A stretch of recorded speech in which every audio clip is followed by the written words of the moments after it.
আলাইকুম, তোমরা নিশ্চয়ই ভালো আছো। আমার আজকের বিষয় অষ্টম শ্রেণীর গণিতের অ্যাসাইনমেন্ট সম্পর্কে। যদিও তোমাদের সবার কাছে প্রশ্নটা আছে, তারপর আমি সময়ের সাপেক্ষে প্রশ্ন বলে তোমাদের করার চেষ্টা করছি।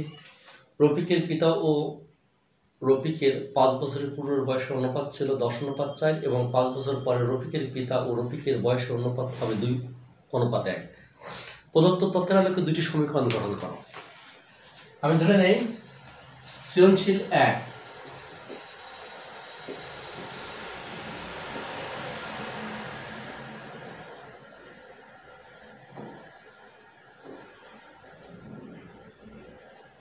মনে করি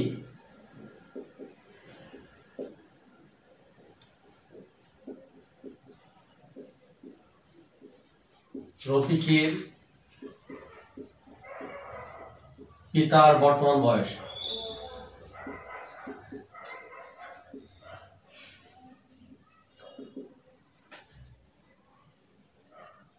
x বছর এবং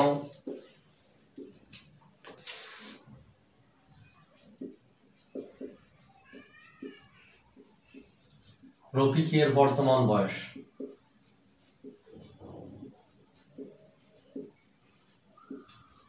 y বছর।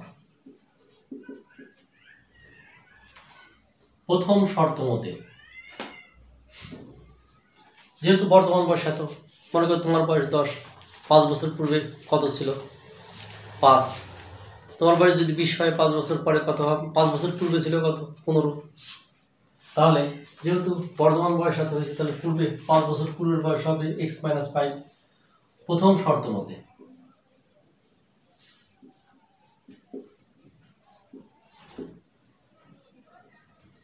x - 5 অনুপাত y - 5 = 10:4। অনুপাত মানে ভাগ, তোমরা জানো, বা x - 5 বাই y - 5 = 10:4, বা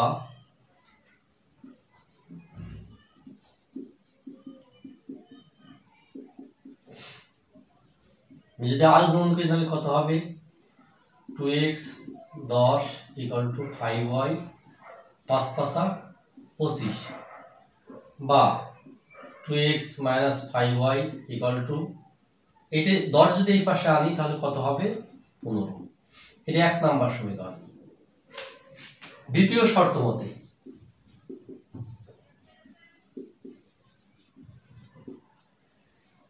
তোমার বয়স যদি এখন 15 হয়, 5 বছর পর হবে 20, তার মানে তোমার যোগ হবে। এখন যদি x হয়, 5 বছর পরে কত হবে? x + 5। ঠিক অনুরূপভাবে y। দ্বিতীয় শর্ত মতে x + 5 y + 5 = কত? 2:1। অনুপাত মানে ভাগ, আমি একবার দিয়ে দিলাম। যেহেতু অনুপাত মানে ভাগ, আমি এরকম লিখতে পারি, এরকম লিখতে পারি, এরকম লিখতে, দুরকম লেখা যায়। বা x + 5 = y + 10, বা x - 2y = 10 - 5, বা x - 2y = 5। 2 নাম্বার সমীকরণ। যেহেতু সমীকরণ গঠন করার কথা বলছে আমাদের, এটা আর এটাই অ্যান্সার। খ নাম্বার,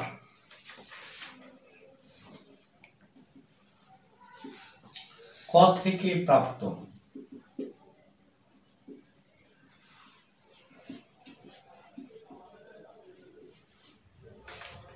এক নম্বর সমীকরণ কত? 2x - 5y = -15। 2 নম্বর সমীকরণ কত? x - 2y = 5। এটা 2 নম্বর সমীকরণ। 2 নং থেকে, যেহেতু প্রতিস্থাপন তোমরা জানো 79 বসা বিক্রিয়া, ঠিক এরকম 2 নং সমীকরণ থেকে পাই। 2 নং সমীকরণ থেকে পাই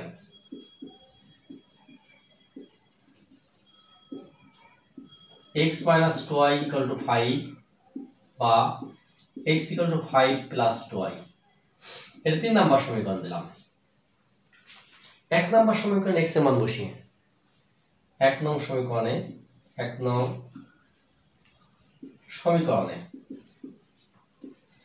x এর মান বসিয়ে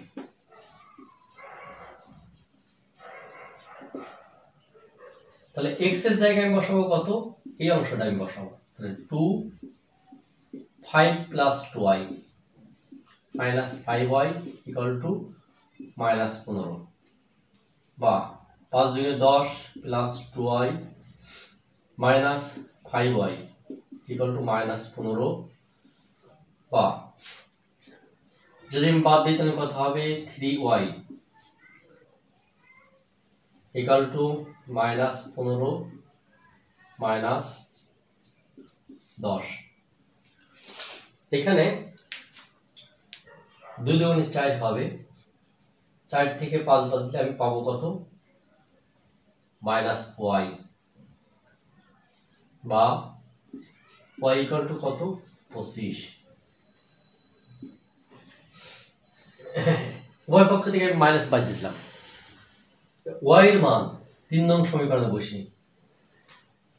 y এর মান 3 নং সমীকরণে বসি।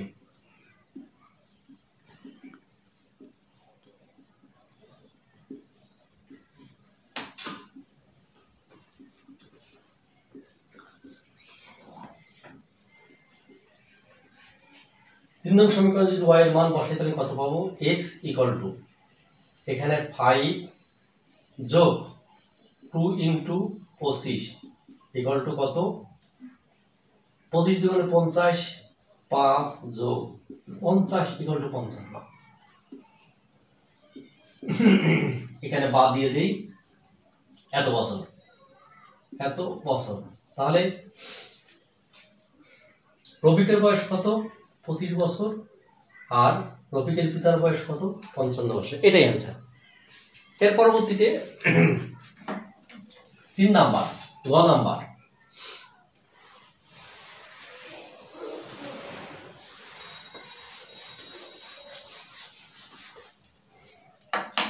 বলছে প্রতিস্থাপন ক হতে প্রাপ্ত সমীকরণ লেখের সাহায্যে সমাধান করে এবং ক্ষয়ের উত্তরের সত্যতা যাচাই করো। গ নাম্বার,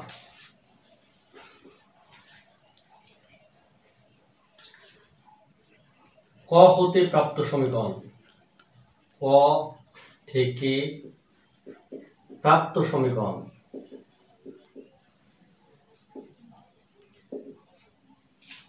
ক থেকে প্রাপ্ত সমীকরণ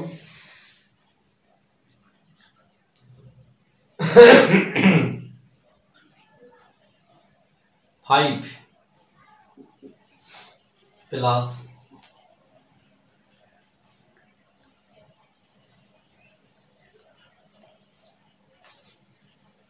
ক থেকে প্রাপ্ত সমীকরণ, আমি যেটা ক থেকে প্রাপ্ত সমীকরণ পেয়েছি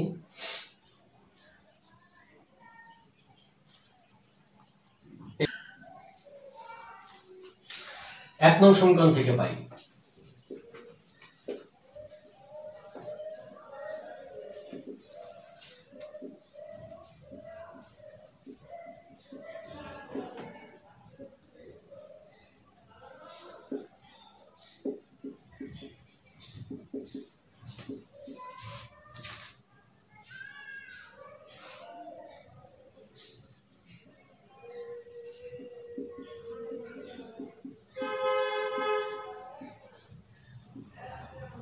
আমি y পক্ষ থেকে মাইনাস তুলে দেব, কি হবে y equal to 15 plus 2x by হলো 5।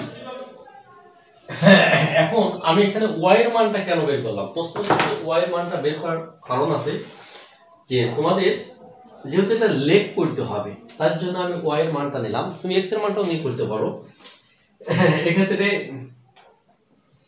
এইখানে আমি 3 নাম্বার সমীকরণ দিলাম, x এর ভিন্ন মানের জন্য y এর কয়েকটা মান নির্ণয় করি।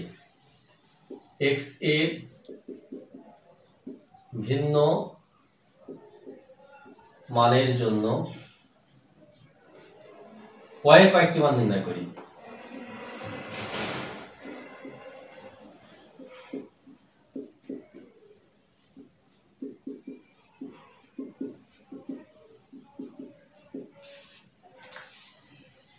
এবং নিচের ছকটি তৈরি করি।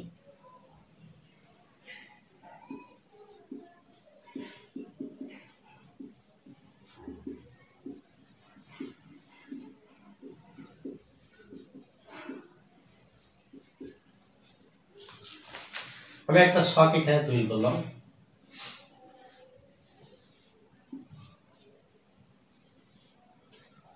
তুমি ইচ্ছা অনুসারে তুমি সংখ্যাগুলো নিতে পারো। ইচ্ছা অনুসারে বলতে এক্স ওয়াই, এখানে এক্স ওয়াই যদি তুমি নিয়ে থাকো তাহলে এইখানে আমি যদি এক্স এর মান 0 নেই, দেখো এক্স এর মান 0, ওয়াই মান কত পাবো? 3 পাবো। এক্স এর মান যদি 5 নেই তাহলে কিভাবে? এখানে ওয়াই দেখো y = 5 + 2x প্লাস হলো কত? 5।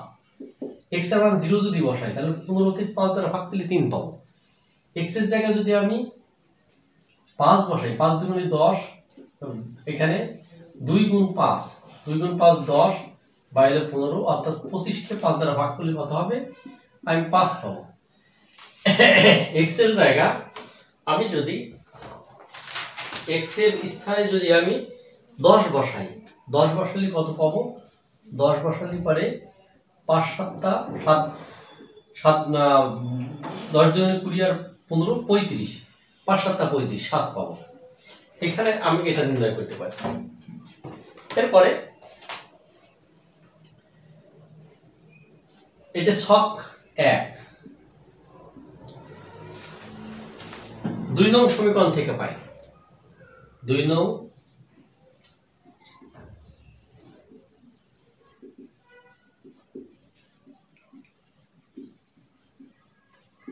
সমীকরণ থেকে পাই x - 2y = 5 বা -2y = 5 - x বা এখানে -2y = আমি যদি মাইনাস কমন নেই, -x কমন নেই, x - 5 মাইনাস মাইনাস তুলে দিলাম, বা 2y = x - 5 বা y = x - 5/2। এখন এখানে 4 নাম্বার সমীকরণ আমি দিলাম। এখানেও ঠিক আগের মতো x এর ভিন্ন মানের জন্য y কয়েকটি মান নির্ণয় করি এবং নিচের ছকটি পূর্ণ করি। x এর ভিন্ন মানের জন্য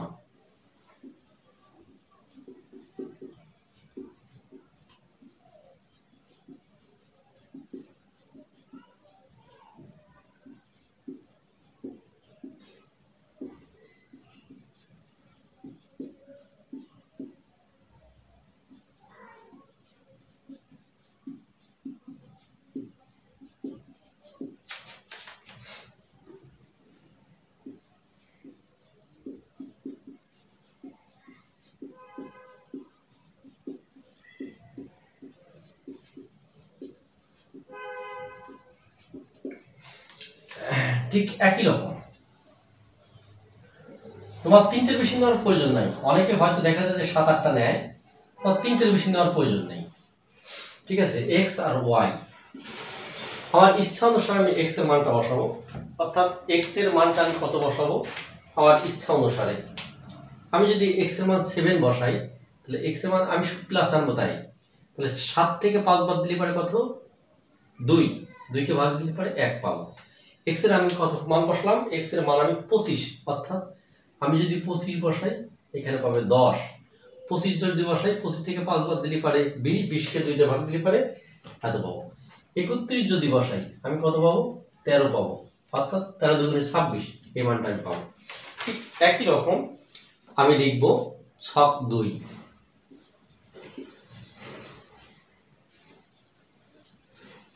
এখন লেখার জন্য আমার এই বিন্দুগুলো প্রয়োজন। বিন্দুগুলো কত? আমি তোমরা জানো x অক্ষ y অক্ষ, এটা যদিও জানো, এটা আমার প্রয়োজন, তবে তোমাকে আমি দেখাবো x অক্ষ y অক্ষ এরকম, x অক্ষ এটা y অক্ষ, এটা মূল বিন্দু 0 0, এখান থেকে plus plus minus plus minus minus plus minus, এই অক্ষের উপরে এই বিন্দুগুলো স্থাপন করতে হবে। যদি এগুলো প্লাস আছে তোমাদের হয়তো সমস্যা হবে না, কিন্তু আমি একটু আমাকে লিখতে হবে এই অংশটা মুছে আমাকে একটু লিখতে হবে। সেই লেখার জন্য আমি তোমাদের ই করছি, গ নাম্বার লেখার জন্য।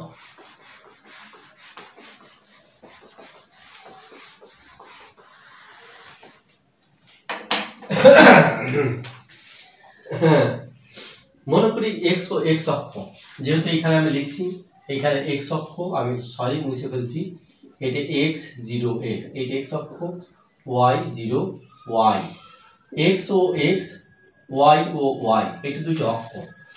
এখানে আমাকে লিখতে হবে, মনে করি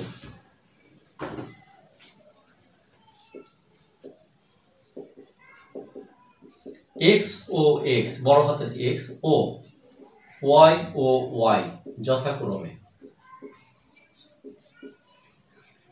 এক্স অক্ষ ও ওয়াই অক্ষ, এবং ও মূলবিন্দু, এবং ও মূল বিন্দু। উভয় অক্ষের ক্ষুদ্রতম বর্গের প্রতিবাহর দৈর্ঘ্যকে উভয় অক্ষের ক্ষুদ্রতম বর্গের প্রতিবাহর দৈর্ঘ্যকে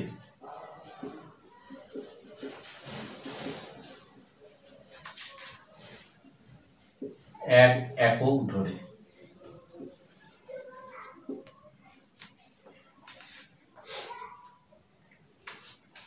ছক একের যে বিন্দুগুলো আমি পাইছি 0 0 0 3 এত 5 5 5 5 10 7 এত এত বিন্দুগুলো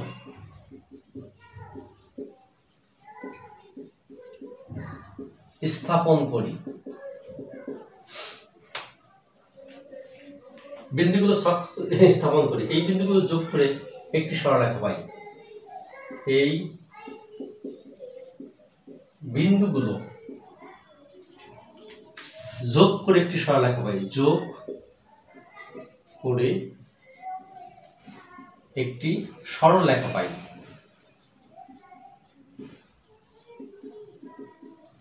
মনে করো এই বিন্দুগুলো এরকম ভাবে হতে পারে, এখান থেকে এখানে, যদিও হয়তো এই বিন্দুগুলো আমি তোমাদের জন্য এখানে অঙ্কন করে রেখেছি। দেখো বিন্দুগুলো ঠিক এরকম ভাবে, এখানে একটা রেখা 0 0 5 5 10 10, এইখানে একটা রেখা টানলাম। যদি আমি এটা রেখেছি, তোমাদের কি করতে হবে পরবর্তীতে আমি তোমাদের এটা দেখাচ্ছি। যে দ্বিতীয়টা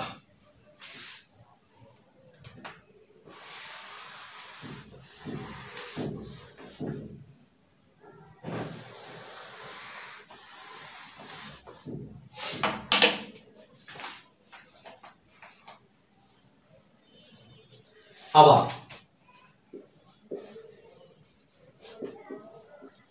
ছক 2 এর 7 on 25 10 31 13 এত এত বিন্দুগুলো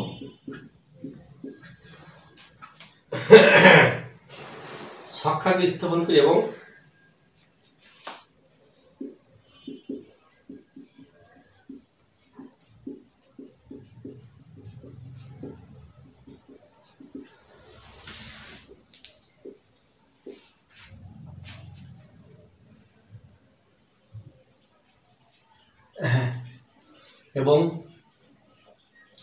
যোগ করে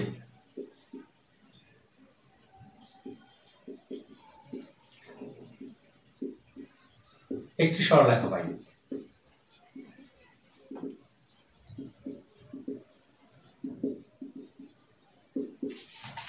মনে করো আগের সরলরেখা এরকম, দ্বিতীয় সরলরেখাটা এরকম হবে, এখানে মিলিত হবে, অর্থাৎ আমি সেটা তোমাদের দেখাই যে সরলরেখা পাই। মনে করি পূর্বের সরলরেখাকে, মনে করি ওহা পূর্বের সরলরেখাকে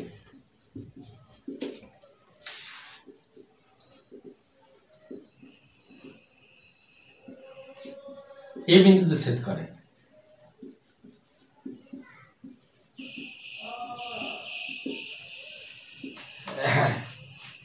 ঠিক এরকম ভাবে দেখো তোমাদের এই একটা সরলরেখা এখানে 0,3, প্রথমে আমি যে বিন্দুটা বলে 0,35555 7 10 আর 7, এই হলো প্রথম সরলরেখা। দ্বিতীয় সরলরেখাটা কত?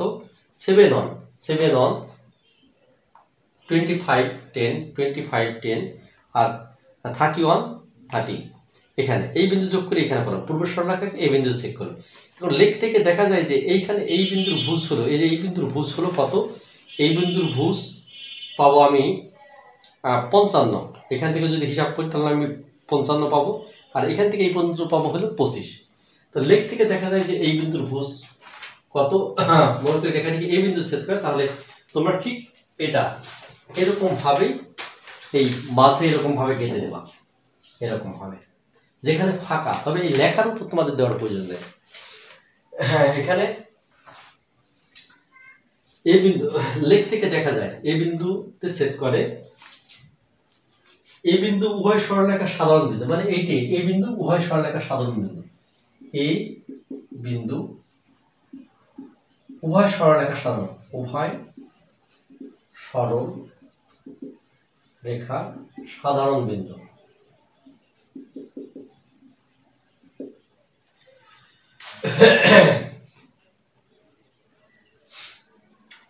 এর স্থানাঙ্ক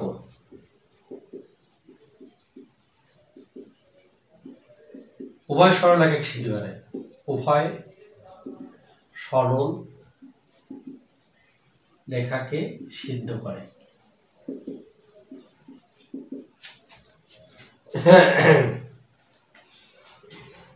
লেখ থেকে দেখা যায়, লেখ থেকে দেখা যায় এই বিন্দুর ভুজ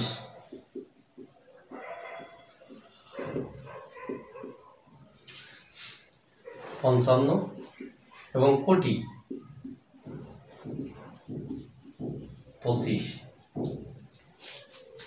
সুতরাং নির্ণয় সমাধান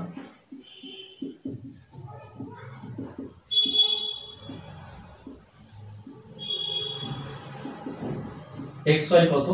55 25।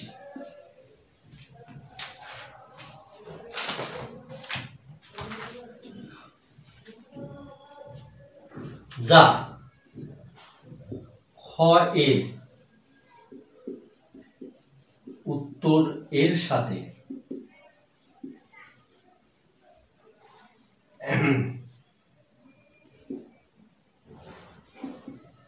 মিলে যায়।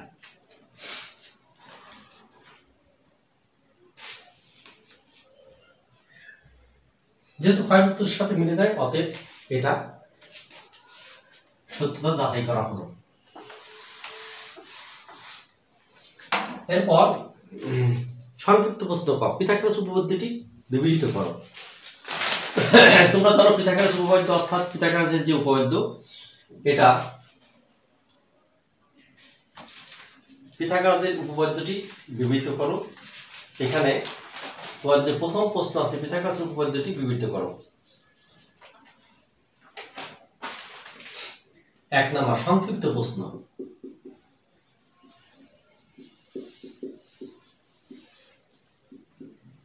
এক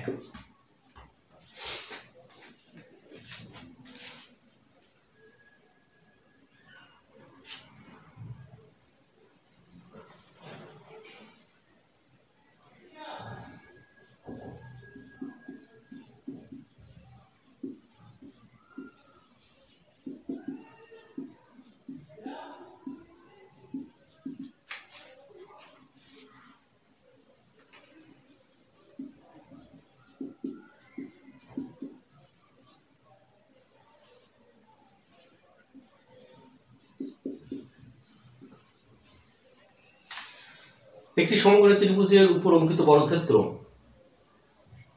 অপর বাহুর উপর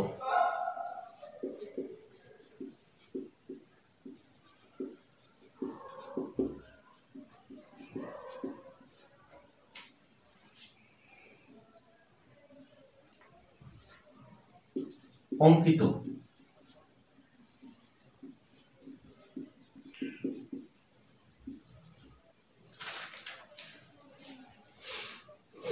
অপর বাহুর উপর অঙ্কিত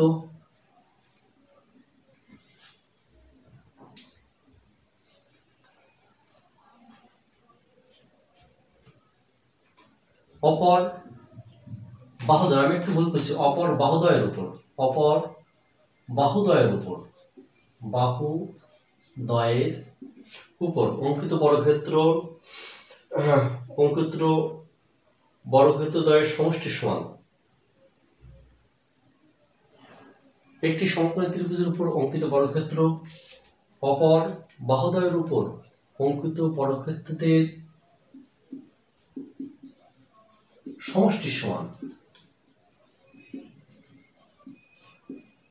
আমি আবার বলতেছি, একটি সমকোণী ত্রিভুজের উপর অঙ্কিত বর্গক্ষেত্র অপর বাহুদ্বয়ের উপর অঙ্কিত বর্গক্ষেত্রের সমষ্টির সমান।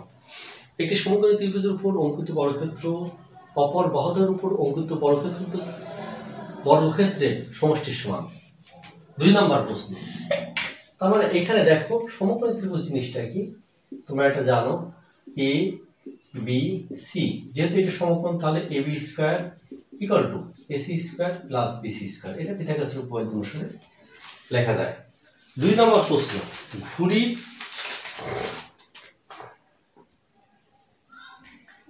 একটি সমকোণী ত্রিভুজের একটি বাহু ও অতিভুজের উপর অনুপাত 5:13 হলে অপর বাহু কত? যেহেতু এখানে সমকোণী ত্রিভুজের কথা বলা হয়েছে, একটি বাহু ও অতিভুজের অনুপাত, একটি বাহু অতিভুজের অনুপাত 5:13, মনে করি বাহুদ্বয়, মনে করি বাহুদ্বয় 5x ও 13x। যেহেতু এখানে অনুপাত ধরা হয়েছে, এখানে প্রশ্নে একটু ত্রুটি আছে, এখানে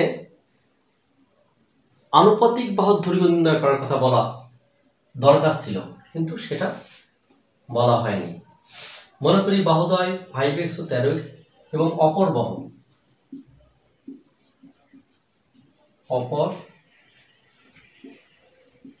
বাহু y, যেহেতু 13x এটি হলো অতিভুজ, একটা বাহু 5x, তাহলে অপরটা আমার বের করতে হবে। তাহলে পিথাগোরাসের উপপাদ্য অনুসারে আমরা পাই কি 13x square equal two 5x square plus y square. তাহলে এখানে 13 দ্বারা 169, x square equal two 5 × 25 x square plus y square. এখানে 169 থেকে যদি আমি 13 বাদ দিই তাহলে কত পাবো?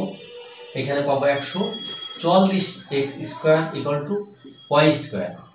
সুতরাং y সমান পাবো 12x। সুতরাং অনুপাত কত হবে? শুধু বাহুগুলোর অনুপাত, সুতরাং বাহুগুলোর অনুপাত,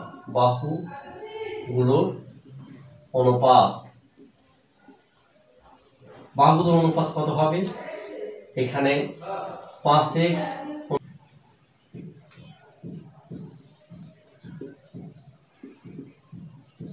এখানে অনুপাতগুলো যেহেতু, তাহলে কত, আমি x তুলে দিলাম, x তুলে দিলে পরে কত পাবো? x তুলে দিলে পাবো এখানে 5:12:13, এখানে আমি 12টা পাবো। তাহলে অ্যান্সার কত হবে? আনুপাতিক দৈর্ঘ্য, উত্তর হবে আনুপাতিক দৈর্ঘ্য কত? 12। এখানে এই কথাটা আসবে যেহেতু অনুপাতের ক্ষেত্রে এটা প্রযোজ্য। এরপরের যে প্রশ্ন,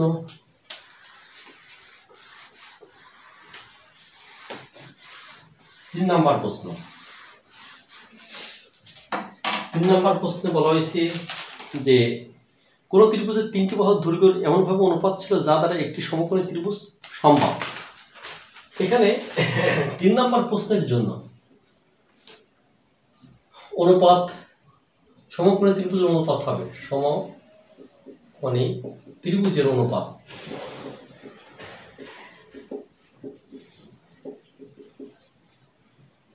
হবে অন অনুপাত √2 অথবা 5 অনুপাত 12:13। তুমি যে কোনো ভাবেই নাও, এখানে যদি √2 দাও অন এটাকে যদি স্কয়ার করে দিলে সমান হবে, অথবা তুমি যদি এটা করো এখানে 13 এখানে 12 এখানে 5, দেখো 13 স্কয়ার করলে পারে 12 স্কয়ার যোগ 5 স্কয়ার একই মান আসবে, এখানে 144 এখানে 25 এখানে 69 হবে, এখানেও 169 এটা সমান, যেটা করো সেটাই সঠিক হবে। 4 নম্বর প্রশ্ন বলে এবিসি ত্রিভুজে AB square = BC square plus C square হলে কোন কোনটি সমকোণ হবে। এখানে চিত্র যদি আমি এখানে দেই, এখানে তুমি চিত্র দেখে করলে পারে এ আর বি, এটা সি, তার সি কোন কোনটি হবে সমকোণ। অর্থাৎ এবিসি ত্রিভুজের এবি স্কয়ার এত হলে এবি স্কয়ার সমান এসি স্কয়ার যোগ বিসি স্কয়ার হলে অ্যাঙ্গেল সি সমান 90 ডিগ্রি এত হবে। উত্তর কত হবে? উত্তর হবে অ্যাঙ্গেল সি সমান 90 ডিগ্রি। এরপরের প্রশ্ন সংক্ষিপ্ত প্রশ্ন খ।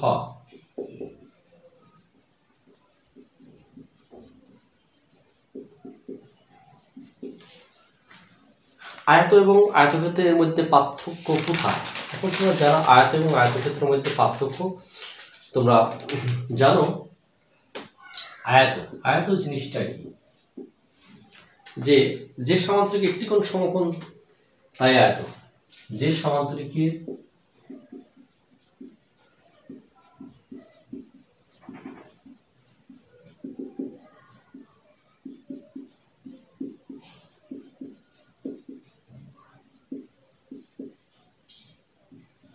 তাই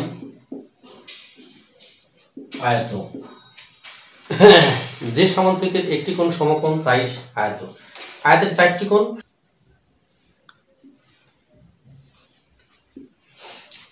যে সামান্তরিকের একটি কোণ সমকোণ তাই আয়ত। আয়তের 4টি কোণ সমকোণ। আয়তের সীমাবদ্ধ ক্ষেত্রকে আয়তক্ষেত্র, মানে এই যে সীমা, এই সীমাবদ্ধ ক্ষেত্রটাকে আয়তক্ষেত্র বলা হয়।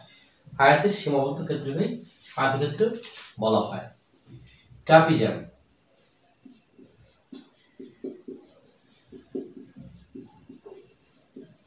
ট্রাপিজামের ক্ষেত্রফল সমান হাফ গুণ সমান্তরাল বাহুদের যোগফল।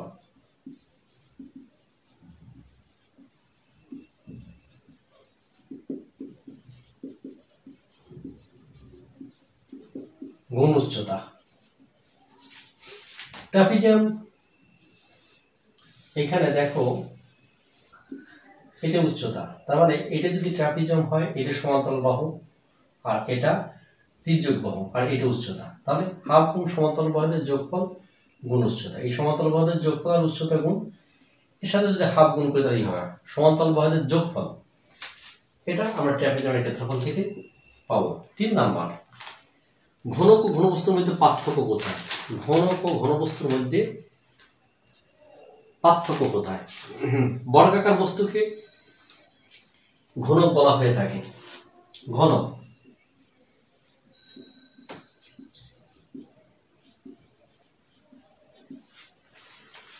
বর্গাকার ঘনবস্তুকে ঘনক বলা হয়। বর্গাকার ঘন বস্তুকে ঘনক বলে। কারণ ঘনক হতে হলে বর্গাকার হতে হবে। ঘন বস্তু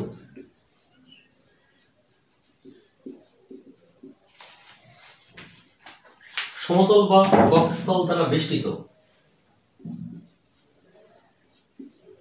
সমতল বা বক্রতল দ্বারা বেষ্টিত। সমতল বা বক্রতল দ্বারা বেষ্টিত সুন্দর কিছুটা স্থান দখল করে। সুন্দর কিছুটা স্থান দখল করে।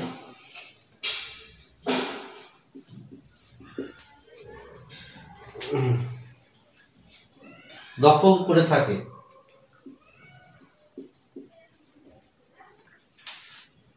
এইরূপ বস্তুকে ঘনবস্তু বলা হয়।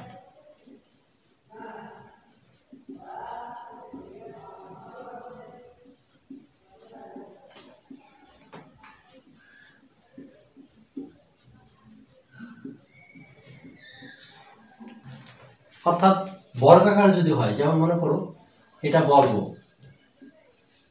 এটি বর্গ হলে পরে ঘন বস্তু, এটা বর্গাকার মানে প্রত্যেক বাহু, ঘন বস্তুর প্রত্যেক বাহু সমান, ঘনকের প্রত্যেক বাহু সমান, ঘনকের প্রত্যেক বাহু সমান এ বি সি, আর ঘন বস্তুর প্রত্যেক বাহু সমান নাও হতে পারে। ঘন বস্তু আয়তাকার হতে পারে, সামান্তরিকার হতে পারে, যে কোনো কিছু, কোনক হতে পারে, আর ঘন বর্গাকার হবে। এর মূল পার্থক্য এটাই।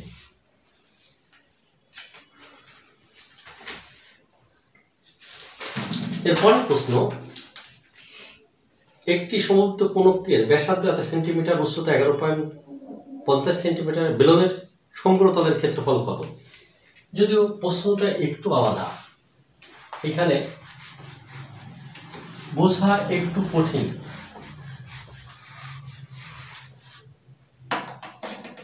বলা হয় যে কোনক, যদিও তোমরা জানো এখানে কোনকের সাথে এখানে আবার বেলুন জুড়ে দিয়েছে। দেখো এটা উচ্চতা দেওয়া আছে, ভূমি দেওয়া আছে, তাহলে যদিও তোমাদের চিত্রটা প্রয়োজন নাই। 4 নাম্বার প্রশ্ন দেওয়া আছে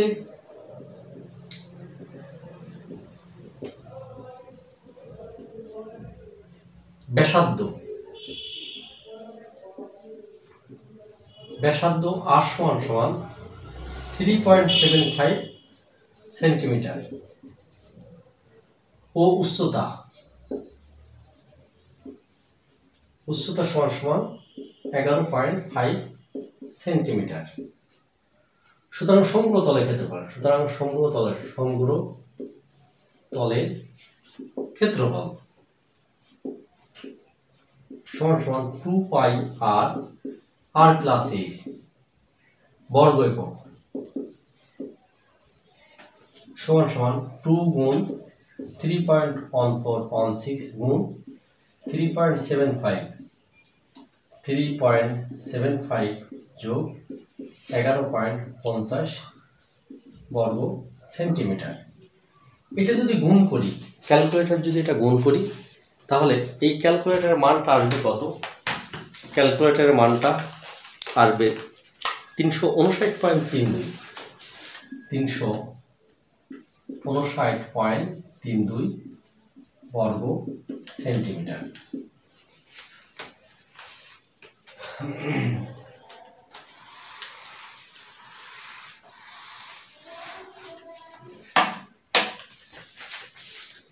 একটি চতুর্ভুজ আঁকতে কমপক্ষে কয়টি অন্যান্য নিরপেক্ষ উপাত্তের প্রয়োজন? তোমরা জানো প্রত্যেক চতুর্ভুজের 10টা উপাত্ত থাকে। একটি চতুর্ভুজ আঁকতে কমপক্ষে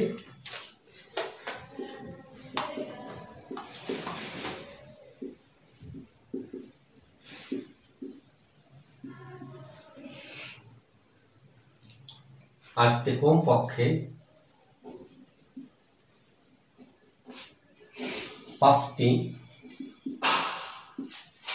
নিরপেক্ষ উপাত্তের প্রয়োজন। 5টি নিরপেক্ষ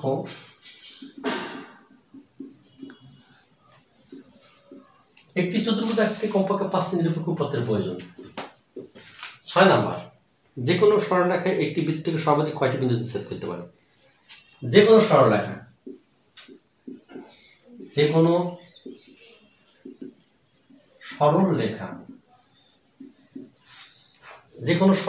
একটি বৃত্তকে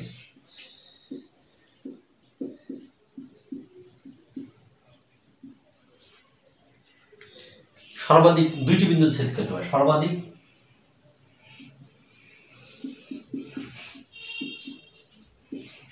2টি বিন্দুতে ছেদ করতে পারে।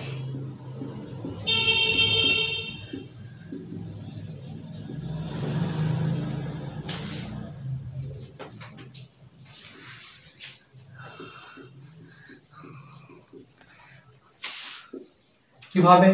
দেখো, মনে করো একটা বৃত্ত, আমি যদি এরকম টান দিই, এখানে একটা বিন্দু, এখানে একটা বিন্দু, দুইটা বিন্দু, তুমি যেভাবেই টান দাও, যদি এইখানে বৃত্ত হয়, আমি নিচের দিকে টান দিই, ব্যাস কেন্দ্র, এখানে একটা, এখানে বিন্দু, এখানে একটা, এখানে বিন্দু, তুমি যদি এরকম ভাবে দাও, একটা বিন্দু এখানে, সর্বাধিক দুইটা বিন্দু ছেদ করে দেবে, তার বেশি ছেদ করতে পারে না। একটি চাকার ব্যাসার্ধ 34 সেন্টিমিটার হলে চাকাটি একবার ঘুরলে কত সেন্টিমিটার দূরত্ব অতিক্রম করবে? আমরা জানি পরিধি, বৃত্তের পরিধি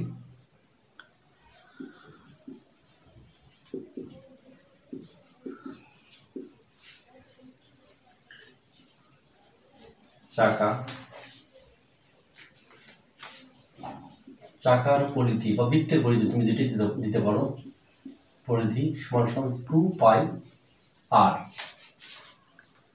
সমান সমান এত একক, 2 গুণ 3.1416 গুণ আর এর মান 34 এত একক সমান সমান 213.629। যেহেতু সেন্টিমিটার, আমাকে সেন্টিমিটার দিতে হবে।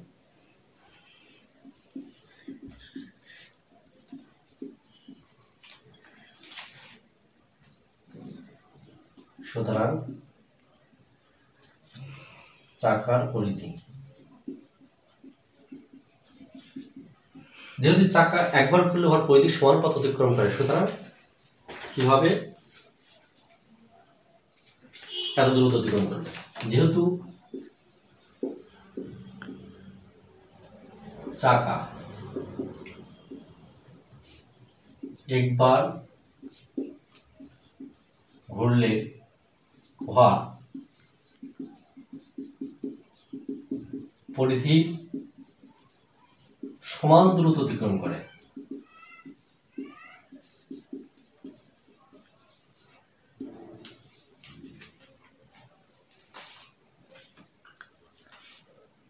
অতএব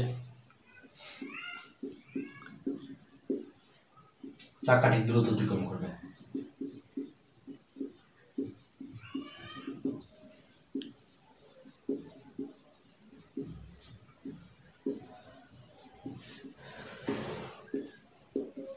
কোন বর্গের পরিসীমা 12 সেন্টিমিটার, একটি আয়তের বাহুর দৈর্ঘ্য 2 সেন্টিমিটার।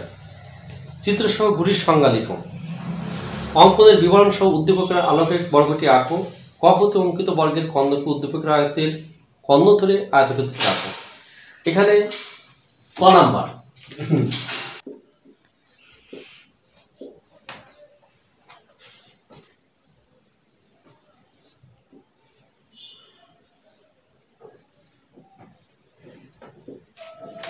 ঘুড়ি যে চতুর্ভুজের দুই জোড়া সন্নিহিত বাহু সমান তাকে ঘুড়ি বলে।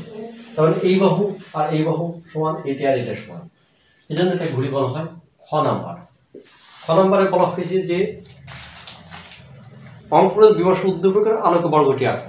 যেহেতু বর্গের চারি বাহু সমান, যেহেতু দেওয়া আছে বর্গের পরিসীমা, দেওয়া আছে বর্গের পরিসীমা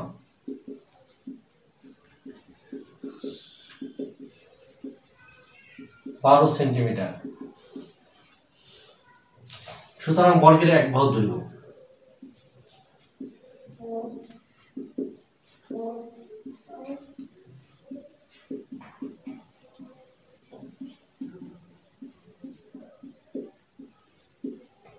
তিন সেন্টিমিটার। যেহেতু বর্গ অঙ্কন করার কথা, আমি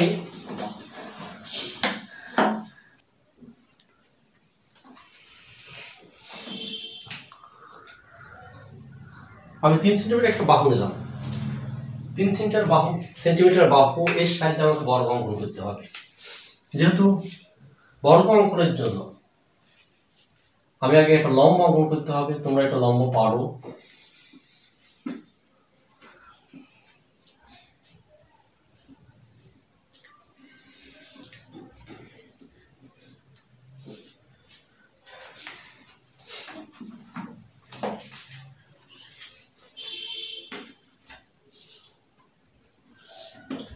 যদি তোমরা তোমাদের মতো অঙ্কন করবা,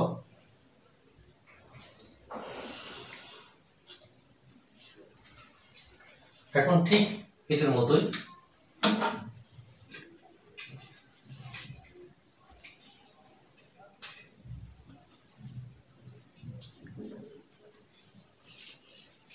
একই মাপে দুইটা বৃত্ত চাপাবো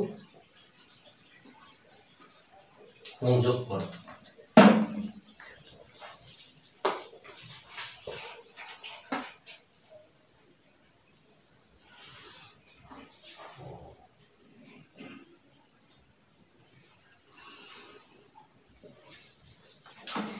লিখবা কিভাবে?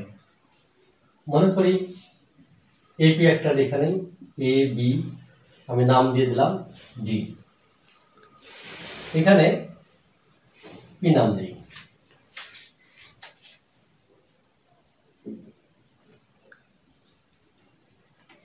অঙ্কনের বিবরণ,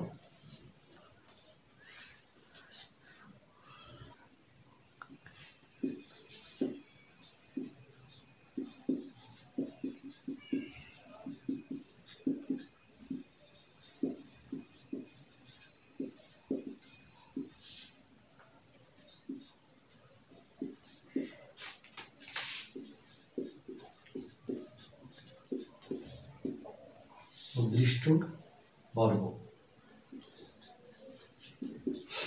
আমি একটু ব্যাখ্যা করি। অঙ্কনের বিবরণ, যে কোনো রেখাংশ এই থেকে 3 সেন্টিমিটার সময় এ বি কাটি, এ বিন্দুতে এটি লম্বা অঙ্কন করি, ঠিক যেভাবে অঙ্কন করছি ঠিক সেভাবে লিখছি। এটি থেকে পি এর সমান, অর্থাৎ পি সমান 3 সেন্টিমিটার, পি এর সমান এডি কাটি। এখন বি ও ডি কে কেন্দ্র করে এ এর অভ্যন্তরে দুইটি বৃত্তচাপ আঁকি, দুইটি বৃত্তচাপ যেটা অঙ্ক সেটা। এখন সি কমা ডি আর সি কমা বি যোগ করি, তাহলে এবিসিডি উদ্দিষ্ট বর্গ।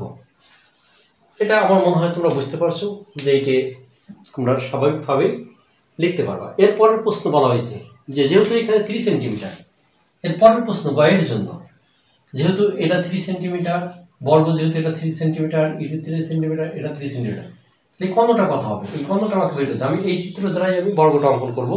অর্থাৎ আরেকটা যে প্রশ্ন আছে এই প্রশ্নটা আমি অঙ্কন করব, যেটা প্রশ্ন বলা হয়েছে যে খ হইতে অঙ্কিত বর্গের কর্ণকে উদ্দীপক আয়তের কর্ণ ধরে আয়তটি আঁকো। এখন ঘ নাম্বার প্রশ্ন,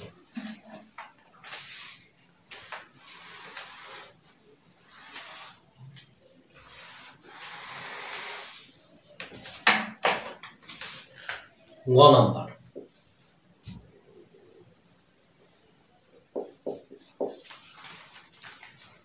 খ হতে অঙ্কিত বর্গের কর্ণকে, খ হতে অঙ্কিত বর্গের কর্ণ, এখানে তোমরা দেখো তাহলে এটি ঘর জন্য এটা কর্ণ কত হবে?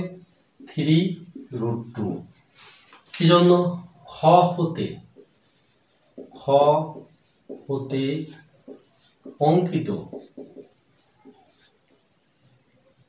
বর্গের কর্ণ হবে, বর্গের কর্ণ হবে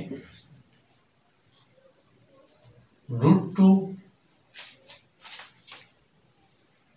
আমি একটু করে নিই, যদি এটা এসি হয়, AC square equal two 3 square plus 3 square equal two কত হবে? এখানে 18, তাহলে এসি সমান কত হবে? 18, 18কে আমি কত 9 গুণ হলো 2, 3√2, হ্যাঁ 3√2, অর্থাৎ 3√2 এখানে এত সেন্টিমিটার। প্রশ্নে দেওয়া আছে আয়তের বাহুর দৈর্ঘ্য, প্রশ্নে দেওয়া আছে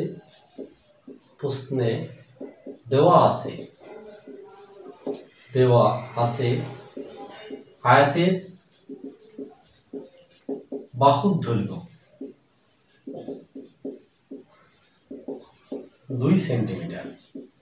আমার আয়তটা অঙ্কন করতে হবে, বিবরণ দিতে হবে। এখন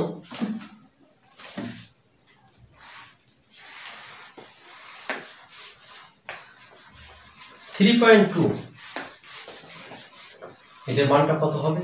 3.2 এটার মানটা হবে 4.23।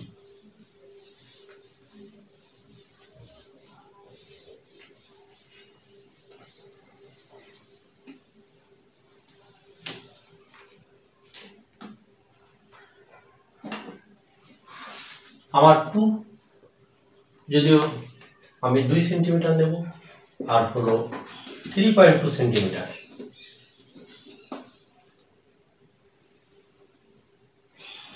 দুই সেন্টিমিটার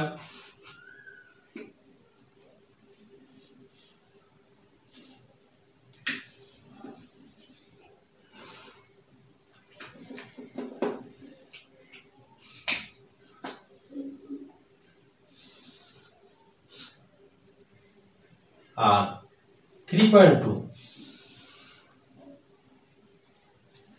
এই অংশটা, এর সাহায্যে আমাকে কি অঙ্কন করতে হবে? বর্গ অঙ্কন করতে হবে, সরি আয়ত অঙ্কন করতে হবে।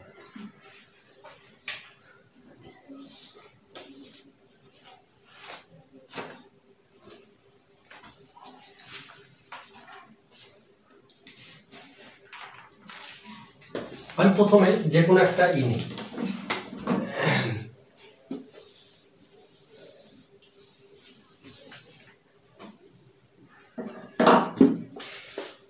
যে কোনো একটা রেখা নেই।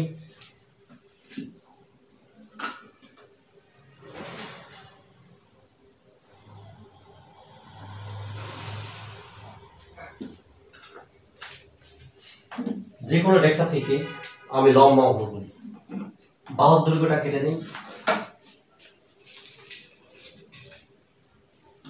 এখানে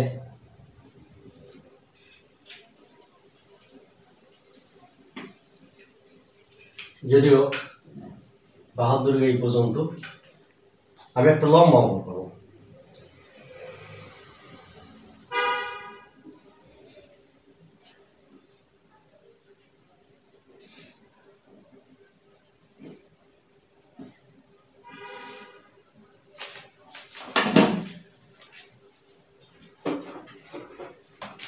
তোমরা দুই রকম লম্ব অঙ্কন করতে পারো, কাটা কম্পাসের সাহায্যে অঙ্কন করতে পারো, আবার চাঁদার সাহায্যে অঙ্কন করতে পারো। যদিও আমার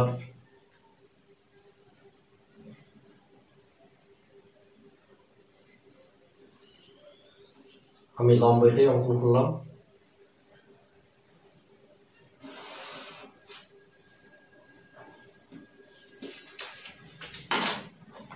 এখন এইটার সমান করে, অর্থাৎ কর্ণ সমান করে আমি এটা কেটে দিলাম।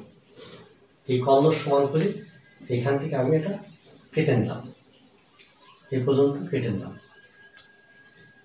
এখন এইটুকুর মাপ, এই অংশটা সমান সমান আমি এখানে কেটে নেব।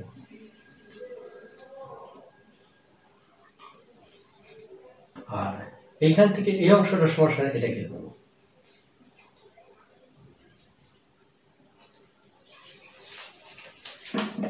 ওয়াইটা আমি যোগ করে দিই।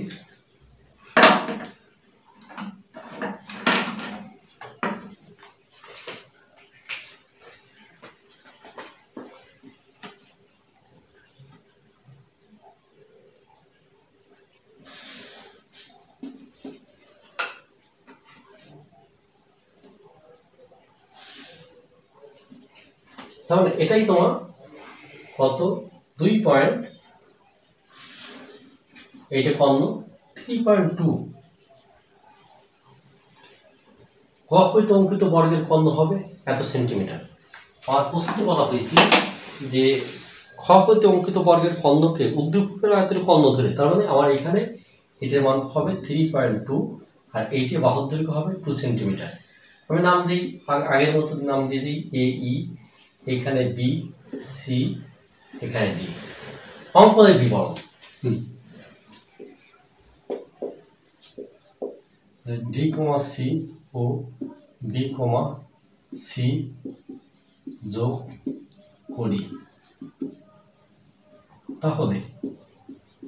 তাহলে এ বি সি ডি একটি আয়ত হবে।